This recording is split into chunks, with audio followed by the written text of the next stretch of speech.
குமாரனை நோக்கி என்னன்னு சொல்லி சொல்றாரா, தேவன் நல்ல கவனிங்க, குமாரனும் நினைவாதான் இருக்கிறாரு. வாவ், குமாரனை பார்த்து பிதா என்ன நம்ம சொல்றாரு, மை காட்ன்றார். இதுதான் குழப்பறாங்க பார்த்தீங்களா. ஜீசஸ் வந்து காடு கிட்ட ஜெபிச்சாரு, அந்த காடு யாருன்னு கேட்குறாங்களே. டேய், அந்த காடை இவரை பார்த்து மை காடுன்னு தான்டா சொன்னார். குமாரனை நோக்கி ஏங்க சொல்லிடுங்களாங்க நீங்கள் உங்கள் பிள்ளைய பார்த்து கடவுளேன்னு.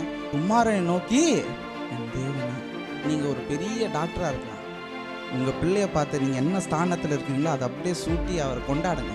இன்ஜினியராக இருக்கலாம், டீச்சராக இருக்கலாம். You are my teacher, you are my doctor, you are my engineer, என்ன வேணாலும் இருக்குங்க. இப்போது அதுதான் சொல்ல, பொல்லாதாரில் நீங்களே இப்படி செய்யும்போது அப்பா என்ன நம்ம பண்ணுறாரு, அவர் என்ன ஸ்தானத்தில் இருக்கிறாரோ அப்படி பிள்ளைய வச்சு அழகு பார்க்கணுன்னு ஆசைப்படுறாரு. அங்கே தான் நல்ல வேலை நல்ல வேலை நல்ல வேலை. இயேசுவை நோக்கின்னு சொல்லலை, குமாரனை நோக்கின்னு. இயேசுவை நோக்கினா அங்கே அது அவர் மட்டும், குமாரன் நோக்கினா கிங்ஸ்லியும் வந்துட்டான், நீங்களும் வந்துட்டீங்க. தேவனுடைய குமாரன் பிசாசுங்களுடைய கிரியைகளை அழிக்க வந்திருக்கிறான்னா அங்கே இயேசு மட்டும் அழிக்க வரல, நீங்களும் நானும் தான் அழிக்க வந்திருக்கிறோம்.